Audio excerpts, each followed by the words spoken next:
Hi,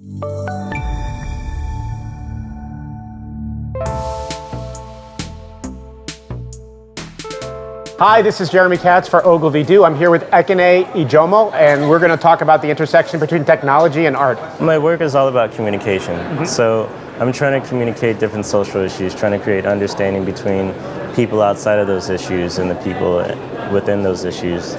So for me, it's important to really get people to have conversations around them so they can understand them better. What is the challenge about unifying technology and art, and how can it be better used in society? I think the challenge is always to make something that comes from data beautiful and insightful, and also to make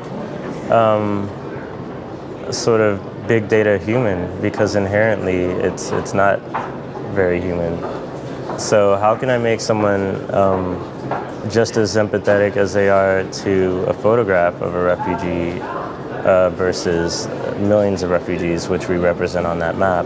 We chose not to sort of show any photographs of the refugees. Instead, we told the stories of the larger issues. We wanted to look at it from a higher level and sort of try and make the links between all the social political issues that caused these people to leave their homes. You also did a project that involved data visualization for the minimum wage in New York City, which anybody who's lived in New York knows is impossible to live on. You did a highly technological project that you then ended up not 3D printing, even though it looked 3D printed. And you made a point of that. What was behind that choice? First of all, the model itself is 3 feet by 3 feet. There's no way to sort of get this layered effect by 3D printing it. And also I wanted you to be able to see the different layers, because when it comes out of the water, I wanted it to, each sort of island to be very defined. So that was just the best way to do it. The project is a 3D topographic map of New York City based on wage and housing cost.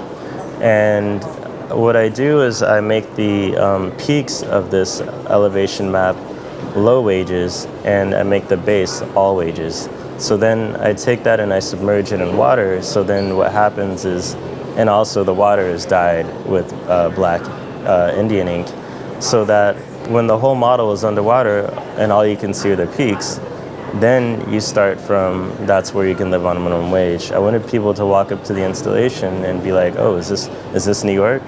And then to understand that this is the wage islands of New York, based on where you can live on, minimum wage. So I sort of try and bridge the gaps between saying it in a very sort of open way and also a straightforward way where people can just understand its communication. I use data because data is based on facts. Data is the sort of facts that we need to really get these ideas across. I could tell someone that minimum wage workers can't live a lot of places in New York City, but then they'd ask me where the proof was.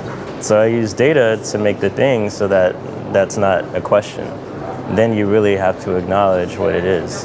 Well, thank you very much, Ekene. I appreciate you taking the time to talk to us today. Yeah, thanks. All right.